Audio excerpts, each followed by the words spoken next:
I don't even know what to do. I don't even know what to do when I don't have the Broncos in primetime. What do I do? How do I even prepare for the slate? I have no idea. We're just going to have to do the best we can, you motherfather. Welcome, new guy. I'm the Degenerate 75. I'm a high-limit DFS player who is here to help you not be so bad at this by teaching you a little bit about contest selection, how to make a script, and how to not make donkey dick lineups. If that sounds interesting, hang around for a little bit, right? If you like the cut of my jib, maybe even like and subscribe. You see this big-ass wheel above my shoulder? I give a Millionaire Maker ticket away every Saturday when I do the week-long Final Thoughts with John Gold JD. All you got to do to get in that is go like and retweet on Twitter. That's one way. Or the second way is just simply go down in the comments of this video and tell me who is going to break the slate tonight. Is it going to – wait, no. I want to change it. I'm going to change it. Is DeAndre Hopkins going to be a good play? Yes or no? Is D-Hop going to be a good play tonight? Because he's coming back. My best ball teams are very excited about DeAndre Hopkins coming back. But is he good for DFS tonight? We're going to have to see. So answer that down in the comments. Let's get going. First thing you want to look at is contest selection. They got it kind of, well, I'm not even on the right one. That's why they're so juiced up. Let's get over here to the correct game. Tomorrow, we have the big $15. Ooh, it's no longer a Millie Maker. Oh, my God. You can see they're doing 1/3 to first place. I'm just auto out. Here's my rule, and this should be your rule. If more than 25% of the prize pool goes to first place, you should just say this: get the fuck out of here. Get out of here, DraftKings, with your stupid tournaments. They could make that $250,000 to first. It'd still be an awesome first place, and they could make the prize structure so much better. I'm out. I guess it doesn't matter if a 270-person train hits, but like it really, I don't know. I don't like it. I don't like it, Bob. I don't like it at all. Where you really want to be playing is in these $3, these three maxes and stuff like this. Look at this, $350 and only $30,000 to first. That's where it's at, dude. That's where you want to play. That's the sweet spot. And I say this every time, but you got to remember I have like 100 new people finding my channel every fucking Thursday, so I got to say it again. Let your game script or game scripts, however many game scripts you like for this week, dictate how many lineups you play. If you only see the game going one way, well, you could probably just build 5 or 10 lineups and kind of build all the different combinations of that script. If you want to play 3 or 4 different scripts on how this game's going to play out, you probably need to get access to 40 or 50 lineups. So maybe you go play the 20 max $3 and the 20 max $1, so you can make 40 lineups and run maybe 3 or 4 different scripts with a different combination of players. That's what I really want you to focus on. But if you have a really strong conviction and you really see it going a certain way, or you particularly think that DeAndre Hopkins is going to be chalk and he's a terrible play, or Eno Benjamin can just not be efficient enough and he's going to be 80% owned, and you have your strong stances, well then I'm telling you right now, play in single entries. If you have really strong convictions about guys you want to fade and one lineup you really like, get that bad boy in single entries.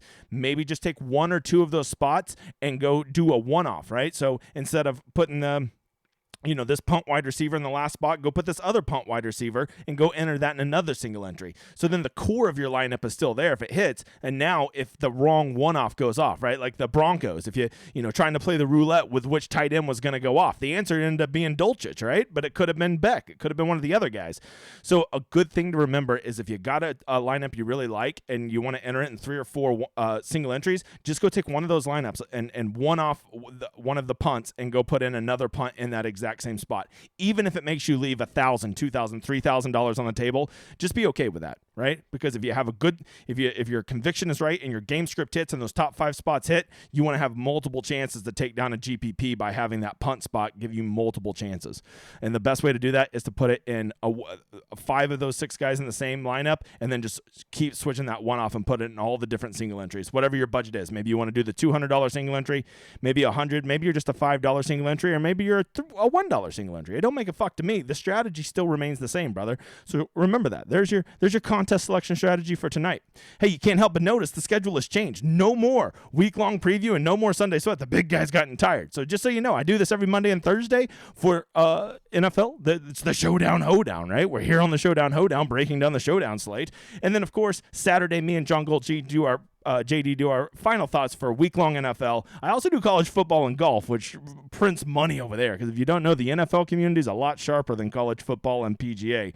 So if you ever want to get away from all these fucking sharps and have it a little bit easier, come over to the minnow pool called PGA and college football, brother. Because there's plenty of money to be had over there. All right, this is Run the Sims. Use it every week. It's the best tool-assisted site out there. If you like it, you liking what you're seeing, go use my code to get 20% off. DEGEN75, DEGEN75. what we're going to do is we're just going to use the generic inputs. As you can see, Arizona is a 2-point favorite in this game. So they have an implied total of 23, and Arizona has 21, although it looks like they've just updated the line to 1.5. So we got a competitive game, relatively moderate scoring, not super low scoring, not 39 like we've been seeing with the Bears and stuff like that, right?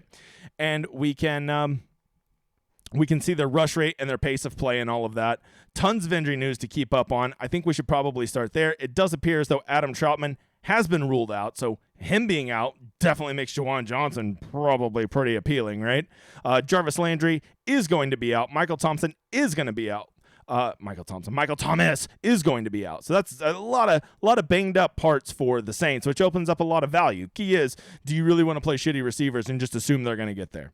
The other side, James Conner is out. We know what that means. It's going to be Eno time again. Is it going to be Captain Inefficient again? Probably. Darrell Williams is out. Jonathan Ward, dealing with hamstring, will miss at least 4 weeks. Marquise Brown, definitely out. Could be out for a long time.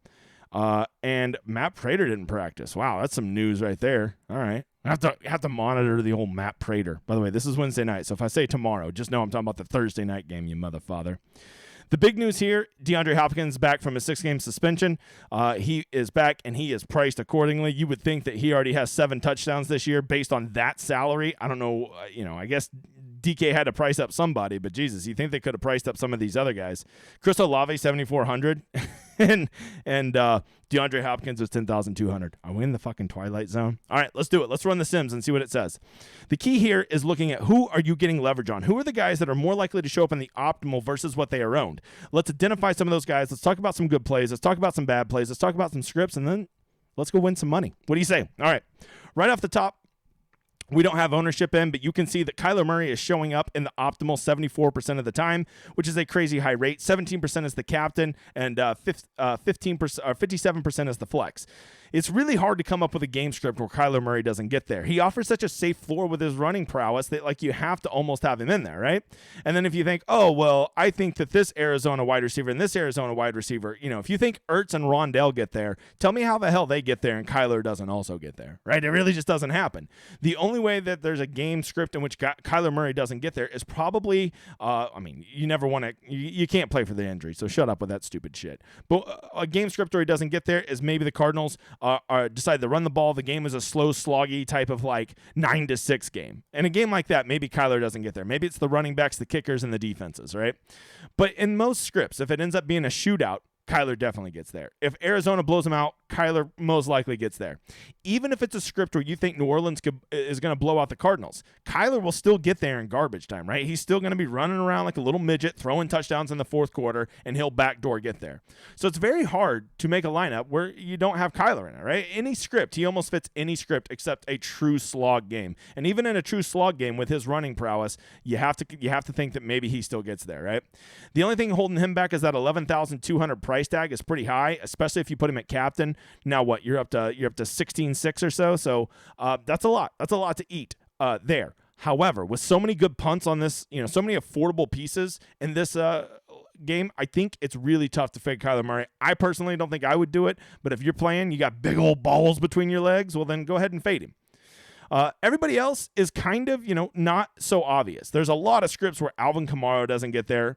What is a script where Alvin Kamara doesn't get there? Well, first of all, he's not cheap at 10,600. He hasn't been finding the end zone too much this year. If he's not involved in the passing game, he really doesn't have a ton of upside, right? So let's say that the Saints get ahead early in the game due to a passing touchdown or some defensive touchdowns or whatever, and maybe Alvin Kamara is just splitting carries and then doesn't get his rushing touchdown, and they're not passing the ball.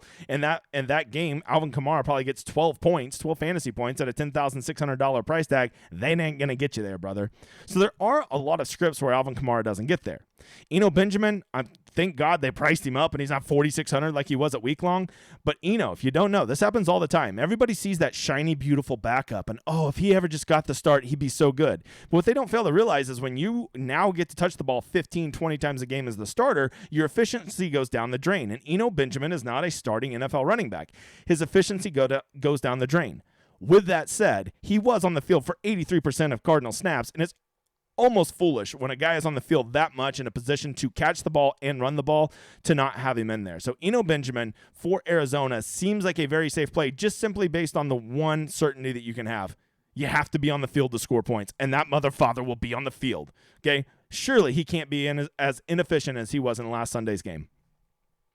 The biggest one, DeAndre Hopkins, you can see he's actually lower than Eno in the projected optimizer rate. At 10,200, you got to ask yourself, how much rust is there going to be? He wasn't exactly a killer last year, so maybe, that he's getting a little older. He's a little rusty.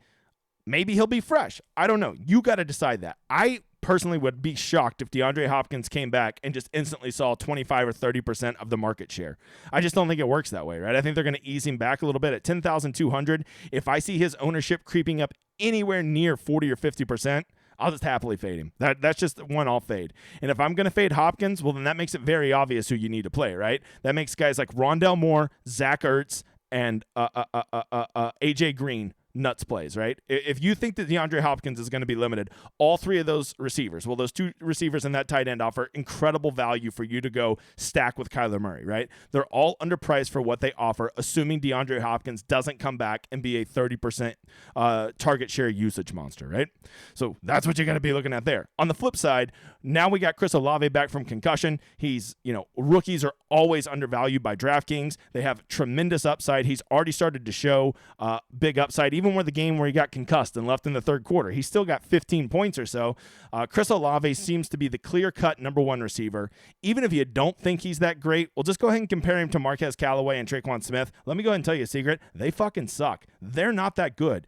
Olave will get the ball. He gets tons of air yards. He'll have the most targets. He is most likely going to be in a script where they're playing from behind and throwing the ball to him. He gets the deep targets. He gets the red zone targets. I can't think of a better play in this game than Chris Olave. Really, the only way Chris Olave doesn't get there, in my opinion, is if this game turns into Taysom Hill just runs the ball downhill and scores 50 touchdowns running the ball like the tank that he is. That's about the only way I don't see him getting there. And so if I think Chris Olave is going to get there, and I think there is a path for Kamara to have a solid game, well, then it gets to be very, very simple. Callaway and Traquan Smith are overvalued for what they offer versus what they're going to do. And you say, well, someone's got to be the second pass catcher, or maybe even the third if you're considering Kamara a pass catcher. Well, I would say this. Juwan Johnson at 3,000 is probably a nuts play. With Adam Troutman out, you got to ask yourself what is going to be his ownership, and you got to ask yourself what that number is. But, man, he is a big athletic dude on a team that doesn't have a ton of options. When you have Landry out, when you have Michael Thomas out, someone's got to catch the ball. Juwan Johnson he's going to be on the field a ton. He's going to be running a ton of routes, and he has all the athletic upside to hit a big play, to catch it in the end zone. He gets red zone targets. He just seems like a smash play. The other one you got to ask yourself is Andy Dalton. What's his role going to be? Andy Dalton at 9,400 seems like a very fair price for a starting quarterback, especially a quarterback that has deep threats with Olave and even good red zone targets with Juwan Johnson and Kamara, who can take a screen and take it to the house. However, you got to remember, Andy Dalton is getting subbed out on certain plays for Taysom Hill. Taysom Hill is coming in and running a little wildcat type action, right? And he's vulturing his touchdowns, right? And then they have pass plays off of that wildcat. So you really got to ask yourself, what kind of script do you think this is going to be? If it's a script where you think the Saints are behind and they leave Andy Dalton out on the field passing the ball, then yeah, you probably need him in there. But if you think this is a game where the Saints are playing from ahead, I don't see any way Andy Dalton gets in the optimal lineup if the Saints are playing from ahead. Even if he throws 2 touchdowns in the first quarter, I think that he will dramatically his role will be decreased as the game continues on. You will start to see a whole lot more of running the ball and a whole lot more of old Taysom Tank Hill. There is one last narrative we need to talk about, and that is both these teams' offenses have kind of sucked this year. Neither one of them have been very good. We always think the Cardinals have having a great offense. They got Kyler Murray. They got Cliff Kingsbury. They're unbelievable, right? But what about just a narrative? Because I'm all about the game script. What about the game script that's been hitting a ton this year? Just a boring-ass slog. Wasn't it this game 16-13? If this game is 16-13, you're probably going to have both kickers in the optimal, probably one or both defenses in the optimal, and then probably a running back and a big pass catcher, right? That would get there, right? And so if your narrative is that these offenses suck and, they can't quit stepping on their own dick, well, then you probably could get away with playing that narrative, and there's a more than realistic chance that that's going to hit, and not many people are going to be on that game script, and you will have a lineup that is very unique and different, and if it hits, you will be shipping by yourself and not splitting a 270-person train, right? So that is one game script to continue. to consider. Another one to consider that no one will probably be on is that the Saints just blow them out. What about a Saints blowout game with the Cardinals being favored by 1.5 to 2, depending on where you look?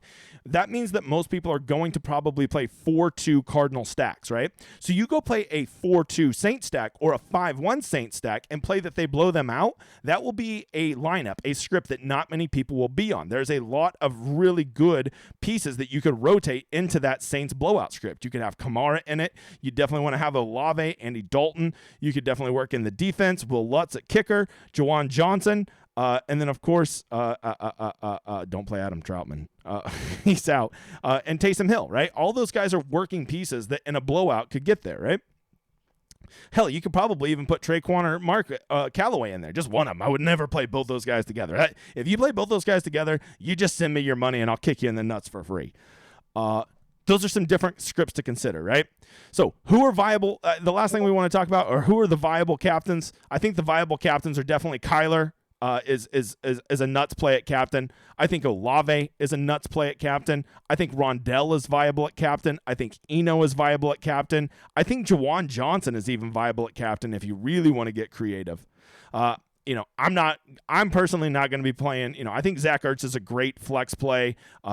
I think you get away with playing DeAndre in the flex, but I'm never putting DeAndre at the captain spot or Ertz or Dalton or Callaway or Traquan.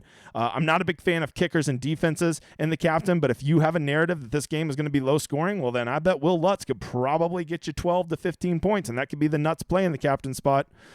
So those are the guys to consider. AJ Green is probably the lowest value guy I'd play if I'm going to play somebody under 3,000. He's the only one I would consider. Anything below that, you're just punting to punt at that point, right? Like there's just no upside from those guys. So don't do it. Robbie Anderson, I guess, is one more we could touch on. He is 5,600. If you don't know, he just got traded from the Panthers. He could maybe get a deep ball, but I would be shocked if he runs more than 10 or 15 routes. He's not known for his efficiency. You basically are all in on a long touchdown. And at 5,600, I don't want to just pray for one long touchdown. At 5,600, I need my guy to give me at least 5 catches, 60 yards, and a touchdown, right? And I don't know if Robbie Anderson's going to get enough snaps to see that. Hell, I'd probably play Dortch ahead of him, but even Dortch, I think, is a very bad play. So there you go. We got our player pool. The one guy I am definitely playing is Chris Olave, and the one guy that I wouldn't touch for all the monies in the world, Traquan Smith at 6,200 is disgusting. I don't know what the hell DraftKings was thinking. I played him at week long. He got me a touchdown. He was good. And you're going to go look and see, oh, he had 13 points. He's so good. He got 13 points because he luck sacked 1 touchdown, okay? And Olave was out. Don't be counting on that shit, okay? Not a good play. I think that's it. Hey, me and John Gold JD are going to go turn around and do a special one of these Q&A for the Discord. If you're interested in what my Discord is, it's connected through my Patreon. It's right here. It is down in the description of this video. You can come join. We got some people over there that just want to be part of the community, some people who want to support my channel and help me pay my editor and do all this shit, and some people just want all the free fucking content I give them. It don't matter. All of them are my brothers. Come join if you want to. The motherfather grows every day. I appreciate you guys being here. I hope you kick ass on Thursday Night Football, and I hope you enjoy my outro.